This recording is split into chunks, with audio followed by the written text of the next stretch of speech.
That's one thing I wanted to ask, I guess, to get your perspective on this, because I do find this interesting.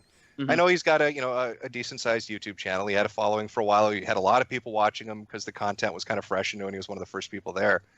But it seems like there's like an inverse thing going. Like he was big and now he's dropped, and you guys were kind of smaller, and now you've just skyrocketed into doing stuff. Is that am I you getting that right, or am I getting this wrong? Because it seems like he had like 200 people watching his stream when I went on there on Twitch in the middle of Yeah, the he day, would have just definitely 200. had more back in the day. Yeah, Oh yeah. and he drives people away, right? Like he's continuously banning people. That's the thing with him is he's banned so many people, and he doesn't sort of embrace the people who come there for like the show, as it were. Like if he just embraced the character of Wings, then he could be very big. He could have 1,000 people a stream because he routinely gets 600 people in there, and about half of those are there for the rage. He should They're be there Wings to the Angry Gamer, right? You know, he should have a bunch of stunt controllers that he tosses at the wall again and again.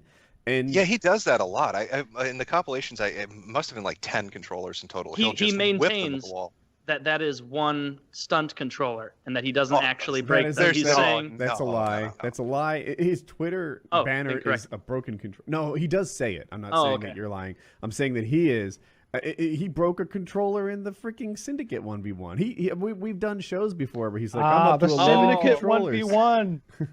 That's the a good one to bring up. Syndicate 1v1. So I don't know. Is that when I think I vaguely know this. Like I said, I'm still kind of like, I've made my way through the compilations. I've had my girlfriend tell me her stories of them laughing at him from back in the day, and I've heard some of the rumors and stuff. Was this the one where he challenged somebody to a 1v1 and then he threw like a shit fit because he lost? Let me lay this one out. It's exactly that. So Yeah, hit me with the story on this one.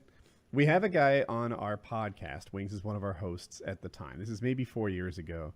And the guy is known for being the best Call of Duty Zombies player on the planet. And his YouTube channel is kind of skyrocketing, largely because he's so good at Call of Duty Zombies. 6 years ago, Woody. 6 years ago, thank you. Yeah. What Wings doesn't realize is that he's actually good at the multiplayer version of Call of Duty as well. That's what he did before he got famous. Anyway, during the show, for hours and hours, Wings is wildly disrespectful to this guy. Just shutting him down, acting like he's not a gamer. Like, he says that he'd be much better at zombies on his first game. He doesn't even play zombies, but if he were to, he'd be much better than the best player on the planet. He's telling him And this was not like banter back and forth. It was Tom or Syndicate being very courteous back to Wings being pretty aggressive and rude. So he's goading the guy nonstop, Yeah. basically shitting all over Goading him. implies shitting all over him is better. Goading implies Better. like a level of social sophistication that isn't there. That he doesn't have. Right. So he's just shitting on this guy all show long, and then at one point he challenges him to a 1v1 on Bog. Now, a thing you need to know about Wings is his style of gameplay. He's actually very, very good at these across the map sort of accuracy based thing, where we're both behind cover, we both have 2 or 3 pixels to aim at. That is Wings' cup of tea. That's what he's strong at. So he sets the rules up and he says, we have to use M16. It has to be on Bog. It has to be, he lays it all out there so it's to his advantage. I'm host, which is another big thing, because I'm in North Carolina, Wings of Redemption's in South Carolina, and Syndicate is in the UK. Right, so Syndicate has all this lag and trouble to deal with, whereas Wings is next to host practically. Right, he's a couple hundred miles from me. Mm-hmm. It goes on. Wings loses, and to get into the details of it, he gets behind, which means that he has to start taking some risks, to catch up, and that just leads to being further behind. And eventually, he throws the controller, rages, and blames me for streaming it. As if it were a surprise. I mean, we all agreed they were going to stream 1v1. It was like there's thousands of people watching.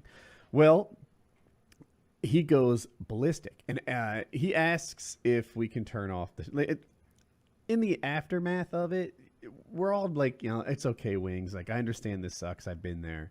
And he's like, what? I don't fucking suck. You shut up, you fucking faggot. To me, right? That's what he's saying. I'm being nice to him. He's cursing me out, calling me a faggot, stuff like that. I try to change the topic and play 1v1 against a different guy. Let's just put that in the past and move on. He doesn't want that. He wants to end the stream, so we do.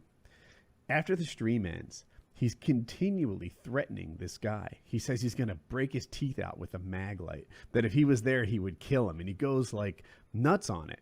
And Tom, on the other hand, is also known as Syndicate, is just being cool about the whole thing. Like, look, man, you win some, you lose some. Like, don't make too big a deal out of it. Why is he getting so? I guess this would be my mindset. You said this guy's really good, top of the rank, right? Like at zombies. Zombies, yeah. But I mean, so he just the game in general, then he would be proficient at, I would imagine. So sure, yeah.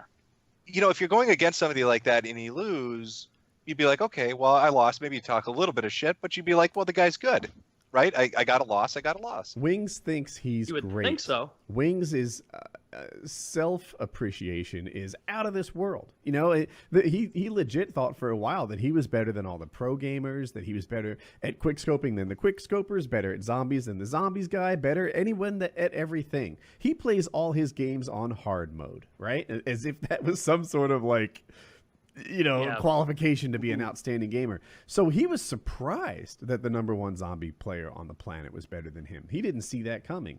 And you say, why is he making such a big deal out of a loss? You also have to recognize, and maybe you do, that it's not just a game to him. This is his living. This is his sense of self-worth. This is like being good at games is not just his finances, but who he is. That's like, as a man, he is a dominant gamer. That's one. Did you mention the part where he tried to bribe Syndicate to lose the rematch? We didn't get there. Wait, yet. he tried. Oh, yeah. See, now we got to get to that part. So yeah. So to pick up where I was, as soon as the call ends, he starts threatening Tom. He's going nuts about it. He's like, lots of violence. I'm going to bash your teeth out. I'm going to do this. I think he said he was going to have teeth soup. I think that was one of the things where he busts his teeth out with a mag light, and then he's just there with a bloody mouthful of teeth. And this is what Wing. He said he would kill him. He said if he was near. If he was closer, he would literally kill this man for beating him in a 1v1. And a little time passes, and like Keemstar gets involved in this. Keemstar was always opportunistic about when he found drama. And he's like, we'll set up a 1v1 with you guys. We'll put, I forget what it was, like $5,000 on the line. And then winner take all. And Wings came to him and said, look, we'll do this. We'll do a 1v1. You throw it. Look, I'm going to win anyway because I'm Wings of Redemption. But you throw it just to lock that in. And then I'll keep, I think, what did he want the split to be? It was to his... See, that's the best part. Wings would keep the lion's share and get the victory. Mm-hmm.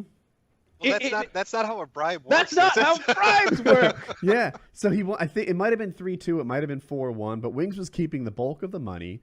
And then Tom, who just beat him, was supposed to lose on purpose. And Wings felt like, but you will get that 1,000 in public humiliation. Well, you should take what you can get. Right? He jumped right on that and said, that sounds great to me. He took an alternative route where he took a screenshot of the Skype conversation and tweeted it out to the world. That's amazing. See, I would have done that. I would have absolutely done that and laughed about it for weeks. And if Wings to this day thinks that the Syndicate 1v1 loss was a big part of his loss of popularity, it really wasn't. He could have just laughed that off and it would have been nothing. But his reaction to it was a part of his loss of popularity. The bribing was a part of his loss of popularity. And it really wasn't about his gameplay at all.